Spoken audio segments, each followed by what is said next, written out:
So I would like to introduce our moderator, Renee Cross. She is the Senior Director of the Hobby School of Public Affairs at the University of Houston.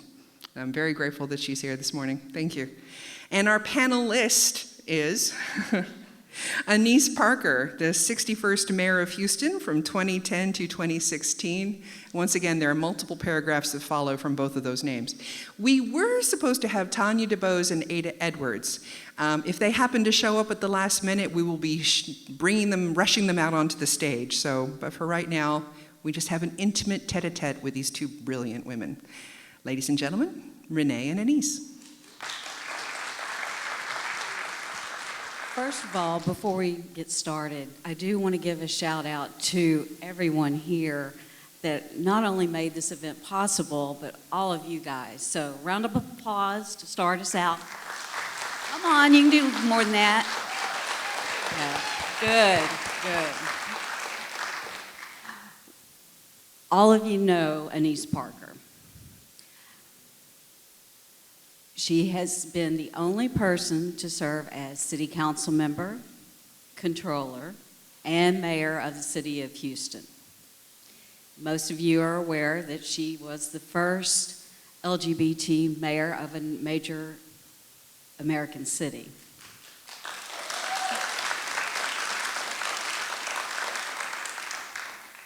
Now let me bring it just a little closer to home, or at least my home.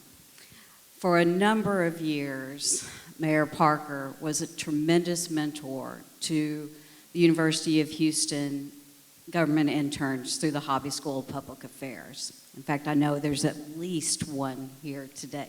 There she is. Mayor Parker worked with our interns, again, at all levels of government. And can you imagine what a role model she was for the female and male students that she worked with? So first of all, I want to thank her for that. Now, let's turn it over to Mayor Parker, and she will talk to us a little bit about her first steps into agitating. Before I do that, yes, I was the first openly LGBT mayor of a major American city, and in fact, certainly of a top 10 U.S. city, but I was only the 10th woman to lead a top 10 U.S. city, and I'd love to put this factoid out there. In American history, only 10 by the time I came in. The 11th was Ivy Taylor, who's the most recent mayor of San Antonio. Of the 11 women, 6 of us led Texas cities.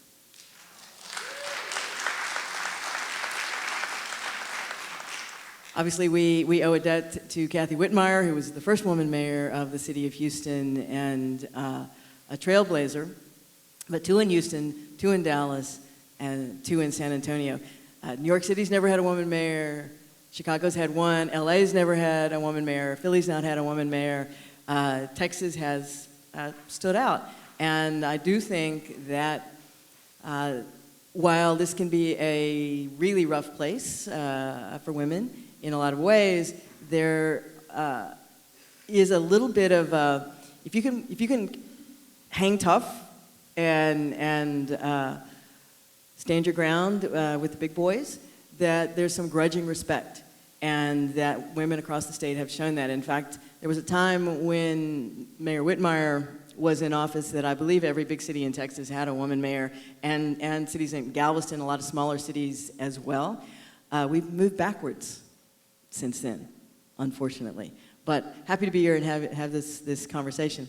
So when I was asked to be on this panel, I was really excited to be on with Tanya and Ada, and I'm sorry, we don't know what happened to Ada. Sometimes has some health issues, and I'm hoping she's feeling good today, because Ada and I intersected a lot over the years, but I was a little chagrined because I never considered myself an agitator.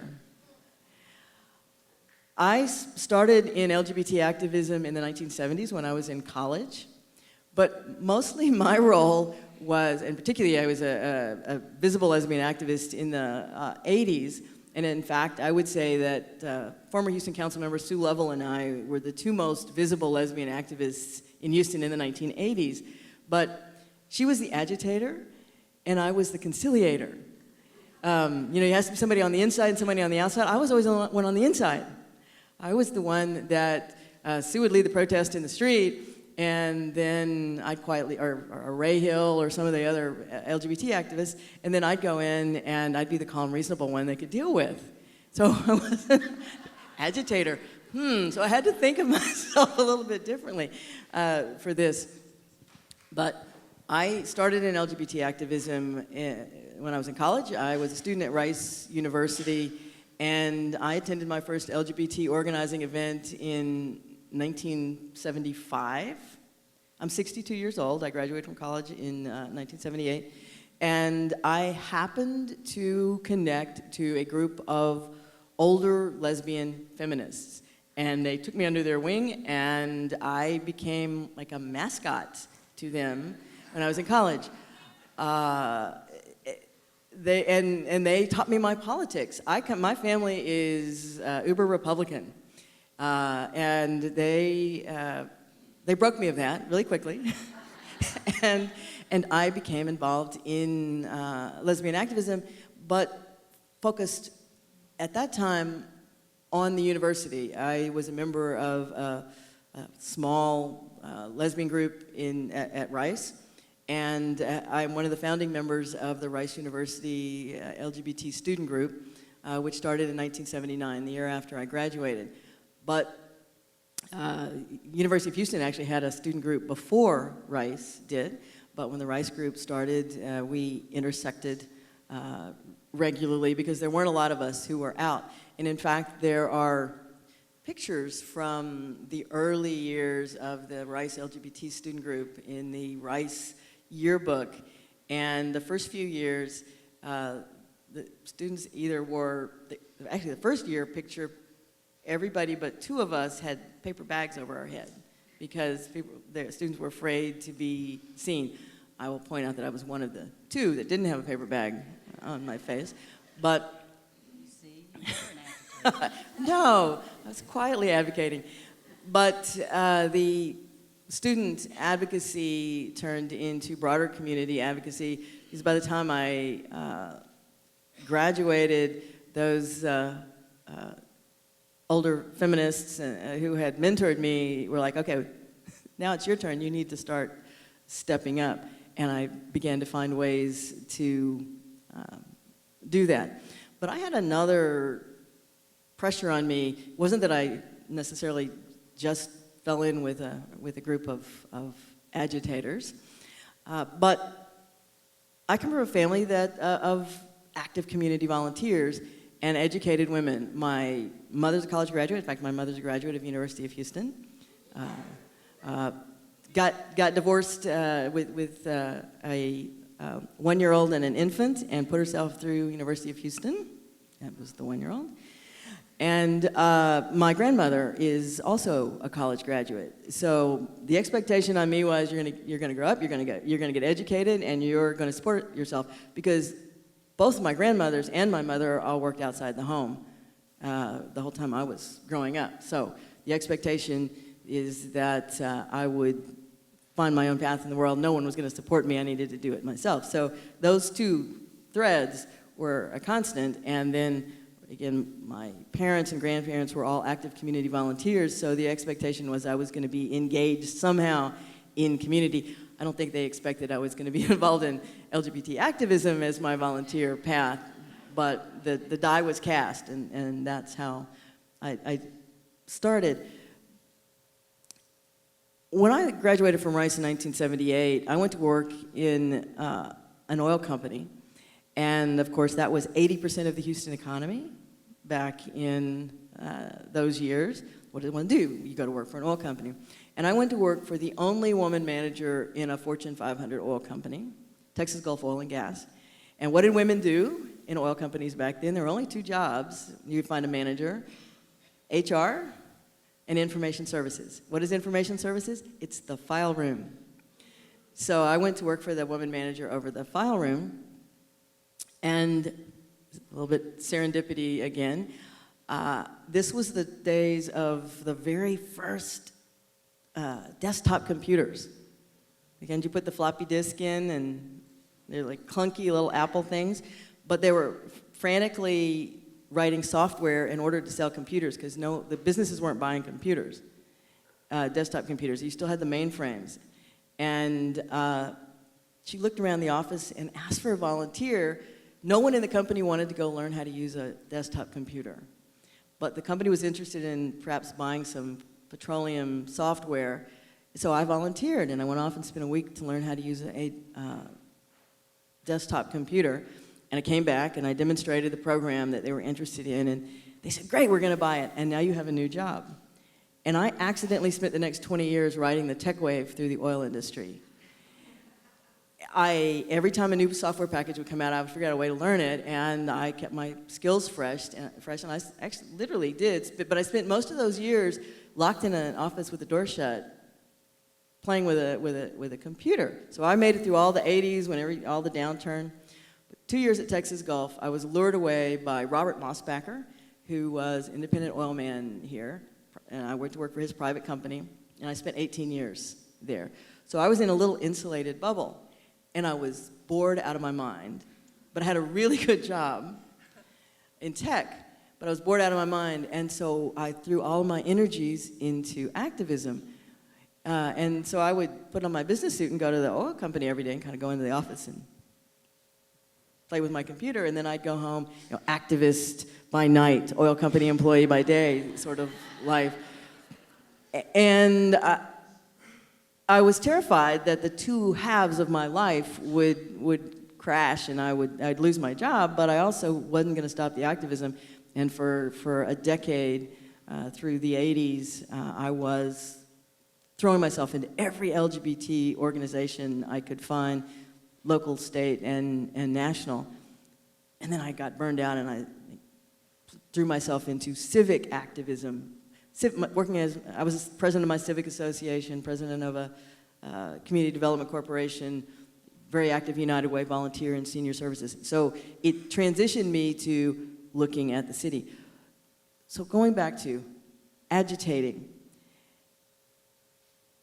since part of my persona was I'm the corporate business person, I really was the one in the business suit going in and trying to negotiate. But if there's any way I could characterize my style, there's a great phrase now that we all use. It's "yet she persisted." That was really my style as an advocate or an agitator or an activist. Not only was I the calm, reasonable one you can deal with those street people, or you can deal with me in my business suit trying to polish my social skills on you. But I was just always there, and I just kept quietly coming back. And I'm a big believer in incremental progress, little gains. And, you gave me this piece, that's fine, I'm going to consolidate that, and then I'm going to come ask for another piece and another piece. That is how, it is very much how we achieved LGBT, more rights for the LGBT community is a little bit the way that we integrated Houston. That the Houston way is you don't go out and protest, you have quiet conversations and convince the business community that discrimination is bad for business, and they'll figure out a way to get there. That's a lot of how we did the organizing on the LGBT community. And individuals standing up over and over again. I know Phyllis Fry is going to speak later on, and I'm a huge Phyllis Fry fan. I think it's mutual. Phyllis was the first person to give me a check when I ran for office. She gave me a check every time I had a new campaign first. Always, it's like the lucky charm. So, thank you, Phyllis. But I first was introduced to Phyllis when I was in college in 1976, and again, someone else who quietly changed Houston individually through her activism. Mine was through organizations and representing larger groups, but Phyllis Fry or Gary Van Nottingham or others who just quietly stood up in their places of work in moments of crisis and said, I need to speak my conscience, made a difference. I kind of rambled there, but they gave me 10 minutes to start, so I think pretty good. So, actually, pause for just a moment. Tanya's here. Yay. I'd like to introduce Tanya Debose. She's the head of the Independence Heights Redevelopment Corporation. Tanya?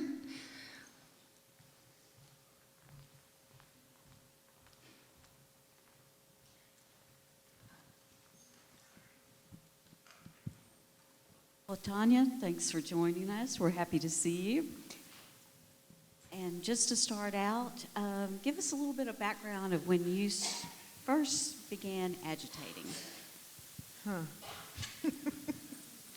I'm thinking back because I'm sitting next to Mayor Parker, and I remember doing the work that I do in Independence Heights. I'm the director of the Independence Heights Redevelopment Council, and I started doing this work, starting out under the church and with my pastor.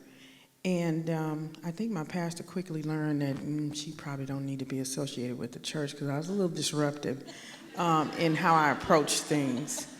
But that's how I started doing this work, working with my pastor doing ministry work. So we can see that agitating takes on different forms. Mm-hmm. We have the straight-laced oil worker by day, activist by night, and then we have someone that should maybe take their agitating out of the church, right? I have to say, Renee, what some of my background is I was a parole officer. And so I think what I brought to the movements that I got involved in was just that kick butt, attitude that came with being a parole officer and having to deal with a tougher population of people. And so that carried over, and when I started to work with the pastor and then Mayor White at the time had approached my pastor and said, we're going to start looking at Independence Heights and we need to start redeveloping that, and is there an agency that you want us to work through? And the Ministerial Alliance was really the only organization that was there that was really doing anything. And of course they're, baptizing babies and having weddings and praying and doing all these things. And so my work, the pastor looked at me and he says, well, you're it, and so we started organizing. And as we started organizing and doing that work, Hurricane Katrina happened, 2005, and they looked and said, well, what do we do? How do we help these people? And we formed an alliance of all the churches there in the community of Independence Heights. And through that alliance, we were able to set up kind of a whole operation with clothes and food and case management and all of those things. And in December of 2005, we were shutting down our operation. And I went to the mailbox at the church, and there was a check for $10,000 in the mail. And I walked over to the church office, and I asked the pastor, I said, we're done. They sent us $10,000. I mean, you can't send people's money back when they're, trying to bless you with money. And he looked at me and he said, you have a whole community out there. Go serve them. And so that started my mission of organizing and working in community. And around 2006, we took that $10,000 and we opened up shop there at the time it was Neighborhood Centers on Cross Timbers where the old Kid Care building was. And we started doing work there, and we realized that there was a lot of need in our community. And so as Mayor White was focusing in on our community, we were really just focused on doing food and clothes, some simple things, and doing a couple of events in the community. But of course, you can't redevelop a community without looking at housing and crime and transportation and infrastructure and all of those things. And so it kind of got forced upon me to do the work. And so what I'm a firm believer in is if you're going to stand in the shoes, if you're going to wear the title, then do the work. And so I decided at that moment I would answer that call and do this work, even though I had no background in leading people, no background in working in community other than being a parole officer, and really no real desire to work there. I wanted to go where she was in corporate America. That was really my plan out of school. And so doing that work, I started to learn the dynamics in the community, the politics on the ground, started learning really the Houston culture of nonprofit work, working with City Hall, how to organized so that no matter who's the mayor, what you do is you're able to help that mayor help you. And not just look to them to go, well, what are you going to do about our community? We got potholes, we got this, but what can we do as community leaders and people in the community to help ourselves so that it makes it easy for other people to help us? And so I quickly learned that I probably was the only one that had that attitude. And everybody else in my community was looking at me, and I was going, I didn't call myself to this. All of y'all are here too. We all need to get up and do some work. Get up, do some work, And so just kind of doing that work for probably another few years. And Mayor White had really looked at how do we get housing in the community, and he started the Houston Hope program. And that was really about building houses. We did the Houston Hope program. We partnered with Catholic Charities. We got some houses done.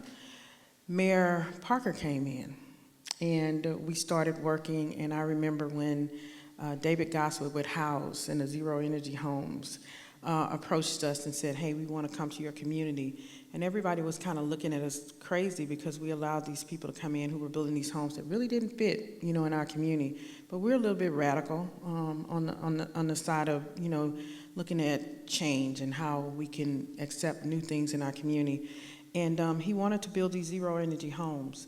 And as he started to put these homes down, he said, well, I need to get the mayor on board, I need to get so-and-so on board, and all these people on board.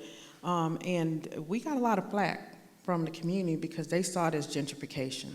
They saw it as people coming in and putting things here that don't fit who we are.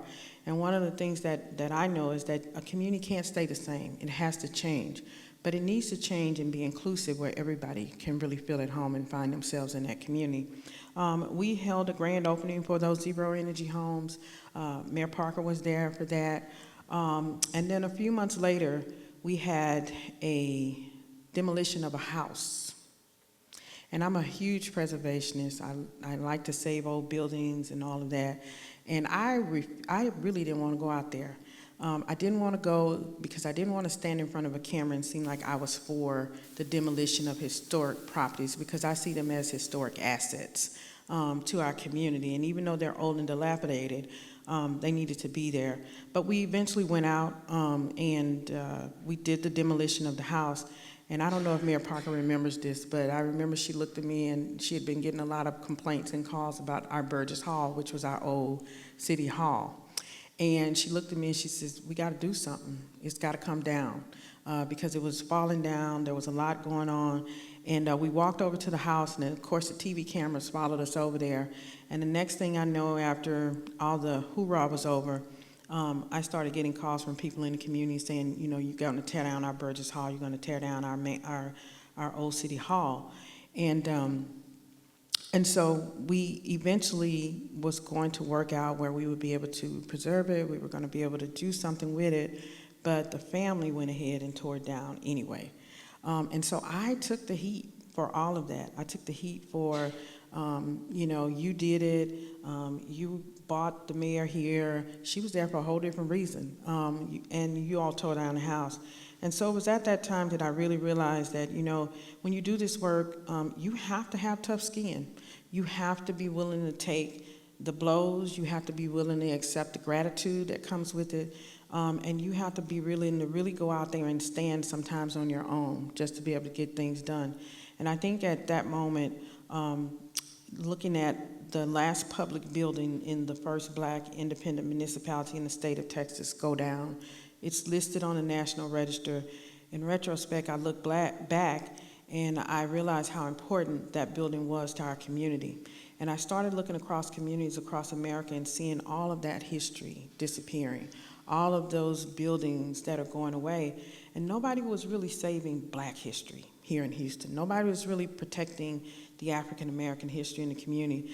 And learning my history and knowing that my great-grandfather purchased his house there in 1924 and the freeway in 1959 came in and wiped him out, that became very personal for me. It became very painful. And so looking at all this demolition of all of our historic assets in the community, and I just decided that we were going to start kicking butt. And we were going to start talking to anybody and everybody we could to get them to understand how important our history was too. And nobody really knew that story. And not even the people in the community embraced it like I felt like they should. And so we started this all-in-out campaign called Save Independence Heights. And it consisted of a number of things that included revitalizing our Main Street, making sure that our schools stay intact in the community. We heard word that they were going to close the Booker T. Washington High School, and we organized people, and we went down to HISD, and we fought, and we were on camera. I have a little pack of, you know how Beyonce has, they call them the beehive? I have my senior ladies that are beehives. So if you come for Independence Heights, all I have to do is call one of them, and I say, get the girls going. Y'all blow up 311, call 211, call everybody, until y'all work some, get on people's nerves enough that they call us and find out what it is that we can do. And that's been our strategy. That's been our tactic, to really moving things and getting things done in the community. I don't necessarily like to be confrontational, but I can. And I don't necessarily like to be passive in the face of people who really come, what we like to say is the enemy, who really want to destroy your neighborhood, or who really think that who really want to give you a narrative that's really not you. And so sometimes you do have to stand in the face of adversity, and you have to share with them who you really are. You have to teach people how to treat you. And I'm talking nice now, because there's a lot of radical ways and radical things that we've done to get the work done. But thinking back and looking back, everything that we've done has been from a foundation of who our founding fathers were in Independence Heights, understanding that the work they got done with collectiveness and being unified in what they do. And one thing that I'll say, Renee, is that what people don't see behind the scenes what happened. They see on the front side what happens. And in community, there's always chaos. We fight with each other. But one of the things that we agree on is that if it is in the best interest of Independence Heights, then we're going to stick together, and we're going to make sure that it gets done. And I'll share just this last tidbit if I have time. Here recently, the growth and has reached over the freeway north of 610, which is where Independence Heights is located. Whole Foods purchased, Fidelis Realty purchased the property on the corner of Yale and 610, and Whole Foods is leasing that property to put their store. And they put up an article in the newspaper that said Garden Oaks Whole Foods. But it was right in Independence Heights' front door, where our National Historic District sign was. And I text my councilwoman about 9 o'clock that night, and I said, look at this, I'm pissed. And about 11 o'clock, she texted me back, and she said, I'm pissed too. And that morning, she called me, and we got on the phone, and we wrote a letter out. And we sent it to Fidelis. We didn't get any answer. So we kept pushing, and we sent it to Whole Foods, Jeff, CEO Jeff Tunius. He and his VPs flew down here within a week. They met with us, and they said, we had no idea that this was a historic district, and it was incredibly important to the city of Houston as well as to the state of Texas, and we want to figure out how can we be good neighbors. And we had a few meetings after that, and he said to me, he said, what can we do to be good neighbors? And I said, the real estate investors were selling our community as an extension of the Heights. And anybody who knows history in Houston know that we were never an extension of the Heights. In fact, the Heights had covenants that said no blacks and Jews allowed. And so Independence Heights represented that new area, the one area where blacks could buy land in the city of Houston. And so it was very offensive to have those messaging, that type of branding happening. And so I said, well, you're going to have a big wall out there on the side of that freeway. And what better place to put a message to say Independence Heights and use that wall to tell our story? And he says, well, absolutely, you can do that. And I said, but I'm not through. And I said, your store is going to be in our community. We have not had a grocery store in this community in 40 years. We're considered a food desert. How are you going to make sure that this store serves the people in this community? And he scratched his head and he thought, and he said, I'm not going to answer that. I'm going to let you answer it. And so I said, well, it has to sell products that we buy, products, things that the people in this community use. And he said, absolutely. And he asked me, he says, well, can you give me some names of vendors that can sell their products in the store? And I said, yes, I can. I had nobody in mind, but I was going to find somebody. So long story short, all throughout that process, as they were building the store, he kept in touch, his VPs kept in touch. They asked us to choose an artist or to find an artist for the wall. And his ladies who worked for him had decided that they were going to find their own artist. And that, of course, pissed us off all over again. And so we pushed our way around and said, you know, this is not how the deal went down. We're supposed to be able to choose the artist who can tell our story better than us. And so he agreed, and we got an artist that actually his mother grew up in our neighborhood, and he drew a picture, the community agreed with it, and so now if you drive down 610 and you see the corner of Yale, that's how we were, I guess that was disruptive and agitated. We got that mural put up on that wall, and the products are going to be sold in the store. We did eventually find 3 people from the community. One lady sells vegan and gluten-free cupcakes. Another one is Jive Juice. Her juice is going to be there, and then we have another one who has healthy food seasonings that are going to be sold in the store. And I want to say that they've kept their promise. And when we did the grand opening, we were a part of it. We had a nice jazz band out front that was playing, so if you got to go to the grand opening, we picked that band.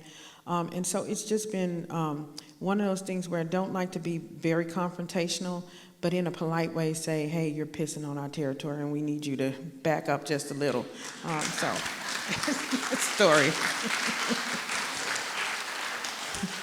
So Tanya kind of said that, I don't, you weren't here when I was talking, but and she may not accept this, but I think we were the calm, reasonable. Mm-hmm. I mean, that was my activist style. That was your activist style, mm-hmm. too. But persistent, mm-hmm. but very professional, mm-hmm. and that I want you to figure out a way so that we can work together. Mm-hmm. And you were always that way. Mm-hmm. True props to Ada, who's not here. We don't know what happened to her this morning. But I intersected with her a lot over the years. I know you did, yes, too. I met Ada during the free clearance Brantley mm-hmm. years, and we actually worked together after the Ida Lee Delaney police shooting. Mm-hmm. African-American woman who was gunned down on the freeway by some off-duty cops, murdered by off-duty cops, mm-hmm. I'm just going to say that. And worked with Ada, and she, I guess we're all agitators, but Ada too, that calm, persistent, I'm not going away, you're going to deal with me eventually. I'm not going to scream at you, but I'm going to be there, and you can deal with them, you can deal with me, but I'm not going. And so there's a little bit of that all the way through. And I'm glad you mentioned Burgess Hall, because we are both preservationists, and it killed me and the fact we kept letting it sit there, and because we didn't have the heart to tear it down, but we didn't have the money to fix it, and then the owners of the property just kind of took it out of our hands, and we both got blamed for that. But you mostly because you're there. Yes. Yeah, that hurt. Well, that tough skin helps, right? Yes. I think it's time to go ahead and open it up for questions. We have microphones on either side, so folks, come on up.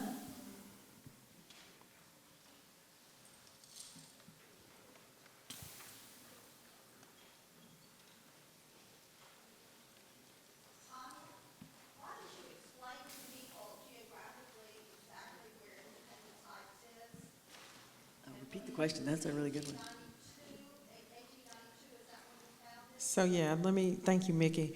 Let me give a little bit of background. So Independence Heights is located just north of the Heights in 610. It is just west of I-45 and then east of Shepherd, and we're kind of a little triangle community. The community was established around 1905 when the Wright Land Company began to replat it. to sell the land. And then in 1908, we have the first recorded deed of the Carroll House, which is now the only locally protected home that we have in the community.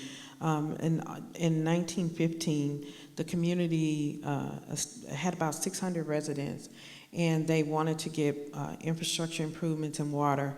And they went to the city of Houston at the time, because Independence Heights was kind of an unincorporated area of Houston. They went to the city of Houston at the time to get water, and the city of Houston, of course, said no. And so I call them my ancestors, because I am a fourth generation, went back and organized and said, well, how did they get water? And that's what we'll do. And so they chartered their own city, because that was a way that you could actually get your own water company and things like that.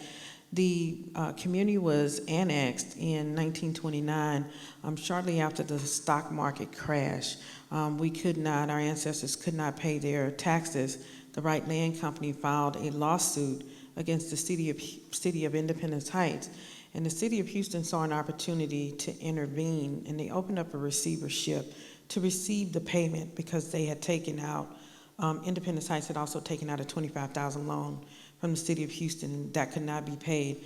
And after so many years of them not being able to pay the taxes, the city of Houston then annexed Independence Heights as a part of the city of Houston. So that's the history of Independence Heights. Hi, I'm Ellen Efsick. I'm the Executive Director for Girls Inc. of Greater Houston. Our offices are right next to Independence Heights, and we serve girls that live and go to schools in your neighborhood. I just wanted you to know how important that mural is. We drive by it every day. It's a reminder of our history, and it's a reminder of the community we serve, and I just wanted to thank you for fighting for that. I also wanted to thank you for not stopping Whole Foods from coming in there and providing us with not so many fast food options. It makes our eating a little bit healthier, so thank you. No, thank you for saying that. It was very important that we looked at the both sides of it. Grocery store, first grocery store in 40 years, in a community where the health scores were so high with heart disease and diabetes and all of that, and no walking trail or anything in a community. So we looked at it as a benefit to our community if we could make it work for us. And so the CEO was very polite in doing that. And if you haven't visited the store, I encourage you to visit. It is the first model of the 365 type in the city of Houston, the second in Texas. And the prices are much lower. It's a lot of their products. I know I go to the Whole Foods on Wall, and the salad in there is about this small, and it's $8. And I can go to the Whole Foods 365 in Independence Heights, and I get a big salad for $8. And so it is truly something that may not be affordable to everyone, but it does represent, the company does represent that they were listening to us, and they really tried to make it fit. So thank you for sharing that. Hi, my name is Julie Cohn. I'm a historian affiliated with the Center for Public History, and just have to thank you for mentioning Kathy Whitmire, because I also served in her administration and was it was thrilling to be part of the change. I think that both of you have talked about a path through your lives that allows you to be activists, but also true to your personality in a way. And it seems to me that to make change, one has to be both passionate and very certain that the thing you are fighting for is the right thing to fight for. In the little pop-up museum over here, there's a mask from the Guerrilla Girls who, I dare say, chose a slightly different path forward to bring public attention to issues that they felt were critically important. And I would also suggest that looking back over time, you need the Guerrilla Girls and others like them to push the agenda in the very same moment that the agenda is being pushed more quietly or more forcefully in other ways. So I was hoping you could both talk a little bit more about the tension between the in-your-face, you've got to pay attention to me because this is so important that if you don't, we're losing the moment approach, and the steady, persistent, I will be trustworthy, and then you and I together will find a solution approach. So I'm asking you both to share your thoughts. I'm glad you mentioned the Guerrilla Girls, and it reminded me, I have a Guerrilla Girls they made these stuffed gorillas. Way back, they were selling them, and I have it on the mantle in my home, so support the Gorilla Girls. The important thing is standing up and saying, wait, I will be noticed. This issue is important, stop, pay attention. There are different ways to say that, but whether you do it quietly and persistently or whether you take to the streets and scream, it's all a variation of stop, pay attention. And one of the things that's often hard for women to do is to stand up and say, stop, this is important, you're not just going to go past this. And it's that moment when, however you do it, and it's been my experience that it does often take the loud voice to get the attention. And Sue Lovell and I have laughed a lot over the years because she was more often the loud voice on the outside, and we fought over the years. We were friends, friendly rivals. We fought, we were on different sides of the movement, and we often argued about the best way forward, but the best way was always us doing the best thing we could with our own skill sets, and that's the other thing. And I'll just close on this by saying that I did this because it was hard for me to come out. It was a very different time in the 70s for the LGBT community, and at some level I realized that I had to do this for my own sense of self and sense of self-worth, and I had to either own who I was or I was a cutter. And I'll say that I've talked about that previously in some context, but I have a string of railroad tracks down my arm because I hated myself, and it had a lot to do with coming out as a lesbian. The only way to deal with it is to deal with it head on, and I could have stopped there, but I needed to do okay, I can be okay, but the world has to be more accepting of me, or I'm never ultimately going to be what I could and should be. And I had to keep doing it. So it wasn't just I'm going to go out and do things for a community. It was saving myself as part of it. And just to add,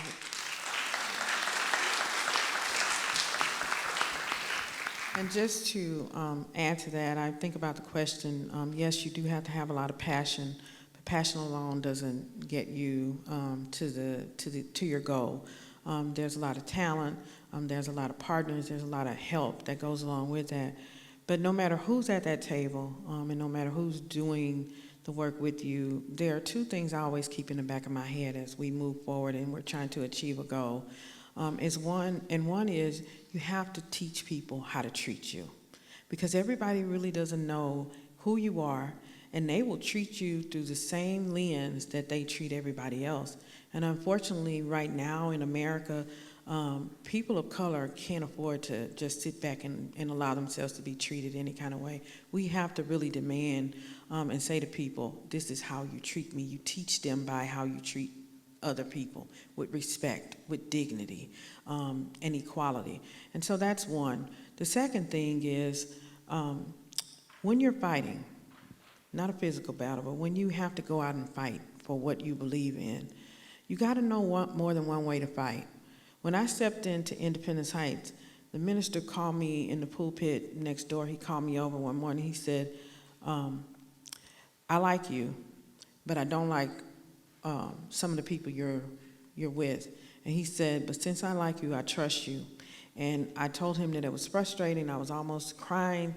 And I said, I just want to quit. And he said, you can't quit because you're the only one who's really taught us how to get it done and really showed us what we need.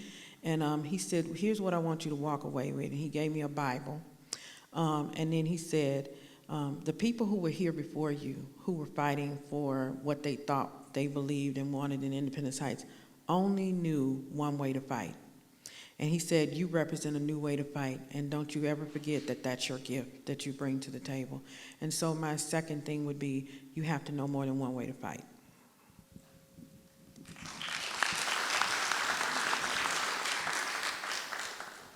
Hi, my name's Amy Von Bokel. I'm a historian, and I teach American history at Houston Community College. I am wondering, this seems like an ideal opportunity to hear from both of you about how things get done in Independence Heights or in anywhere in Houston. You know, there's no sidewalks in much of Independence Heights, and I wonder if you could tell us a little bit about efforts to make that happen and why it hasn't happened still. Oh, she looks at me. Part of the problem is that Houston was developed largely without sidewalks. And much of the growth of Houston has been, I was born here in Houston. Both my parents were born here in Houston. This is my city. I love it, but we did some things that we shouldn't have done over the years. But most of the growth of Houston is in the car era. And you didn't need sidewalks. You were rolling in your car. And we just didn't build sidewalks. And it's extremely expensive to go back and retrofit. And so our development ordinances, going back several mayors, we have focused on you can't do new development without sidewalks. But then we ended up with this thing where you'll have a new construction and there's a strip of sidewalk right in front of that new house and nothing on either end. You have a strip of sidewalk because that's what the development code called for. But we didn't have the will to say you have to continue that sidewalk to the corners. What we're doing now going forward, as much of the inner city is redeveloped and we're doing street construction, we add sidewalks to it. I created the Complete Streets program. Mayor Turner is all in that. What we build going forward, and as we go back and redo streets, it will have sidewalks. It'll consider all the users of the streets, including the pedestrians, but it's very expensive to go back and retrofit, and unless we're going in to do a major street reconstruction, you're not going to see the sidewalks in Independence Heights or any place else in Houston. What she said. And believe me, she's talked about sidewalks a lot. Hello, my name is Gabriel Jebu, and I'm part of the Sitco Innovation Academy at Ollie Middle School. And my question is that... You're in middle school? Yeah, I'm 13. Yeah. Okay, so my question is that how does the adversity that you face deploy to your tenacity of facing like adversity in your roles, your specific roles in the Houston community?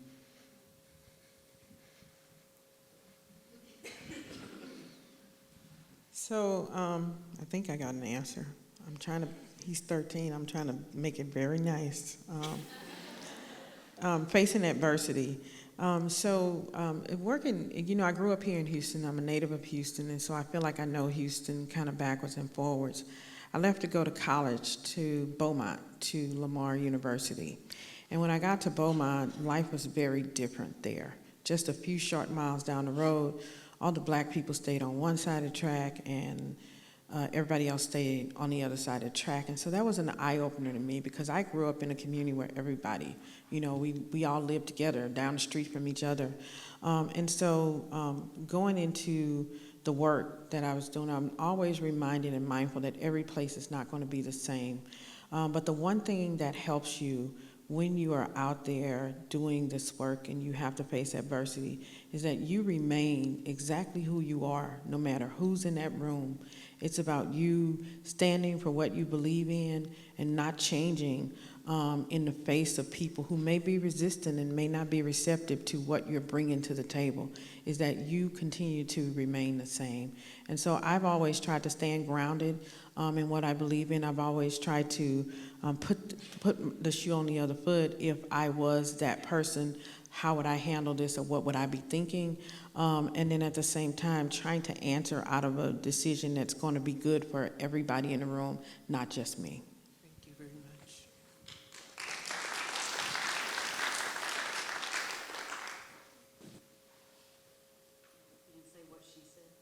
Yeah, pretty much what she said.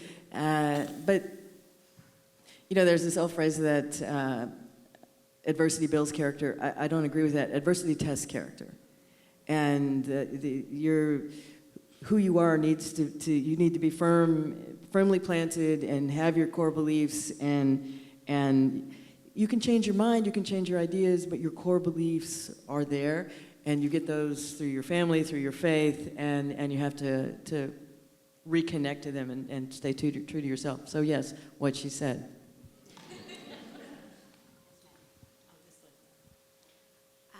Good morning. I'm Michelle Lee Smith. I'm a journalist, and I'm on the board of the University of Houston's Friends of Women's Studies group. And I'd like to hear about times when, in your agitation moves, when you really had some fear and how you pushed through that. When you were fearless.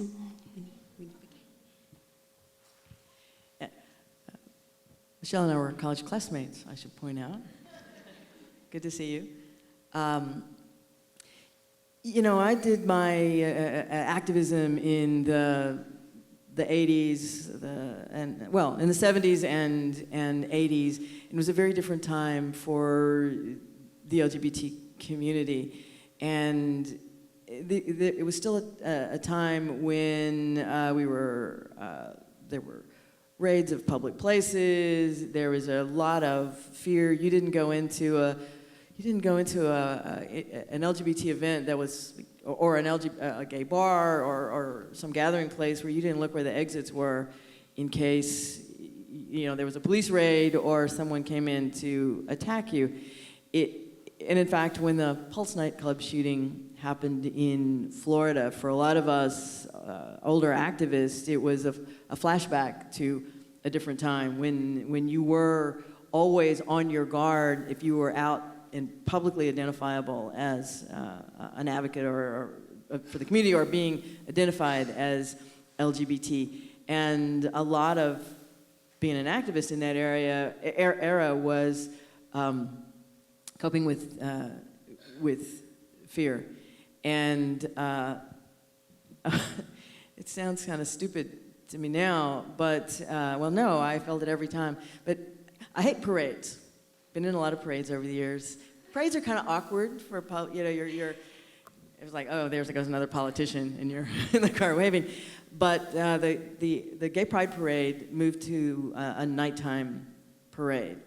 And it's wonderful at night, it's cooler, it's because our parade's in June, and it's a different atmosphere at night.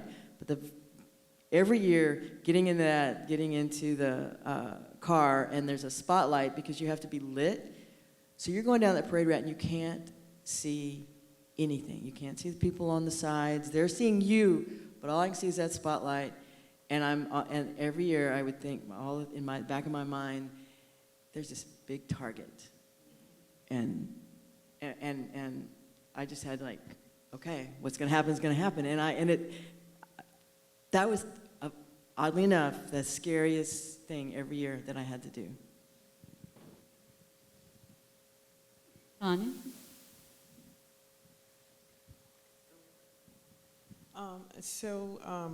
Fear, when I face fear.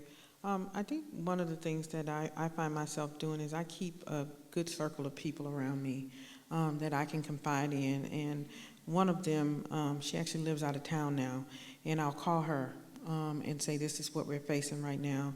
What should we do? And prior to when I first started doing this, I used to kind of pop off and act out of emotion. And that doesn't get you anywhere because then you have to go back and clean all that up a little later. And so now, surrounding yourself with good people who are going to support you and give you critical advice really is how I face fear.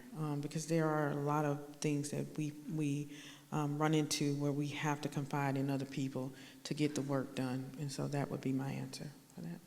Can I add that, having been an activist in the 70s, I used to get death threats on a regular basis. I would come out of, I did radio interviews I went down to Victoria once to do a radio interview, live radio interview, came out, had death threats plastered all over my car. Nothing that happened to me as a public official was as stressful in terms of fear as being an activist in the early days of the LGBT rights movement. And by the time I became mayor, I had 2 guys with guns standing behind me most of the time, so really wasn't worried. We're almost out of time, but if you have a very quick question, go for it. I'm Kate McDougall, and I've had a career in the energy industry, and now my focus is the community with the Wesley Community Center, the Ensemble Theater, and the Carl McCain Foundation. I'm struggling to find the most effective way to support those organizations. I'm in a leadership position in each of those organizations, but I don't have an effective way to advocate for them. And one of them, I'm on the development committee, and I need some guidance, and I think others may too, as to how to most effectively support our avocations. The most effective advocacy is narrative. You have to be able to tell the story of the organization or the entity, the movement, and connect that narrative to the person that you're asking for support. And there are different ways to build the narrative, but it's the narrative that matters. Because as Tanya said, it's about getting to where, going in with the attitude, they want to help, they want to be involved, but you have to build the bridge for them, and that's with the power of the narrative and being able to weave what you are doing and why it's important into your ask. I would agree with that. Guys, we're out of time. So let's give them a big hand.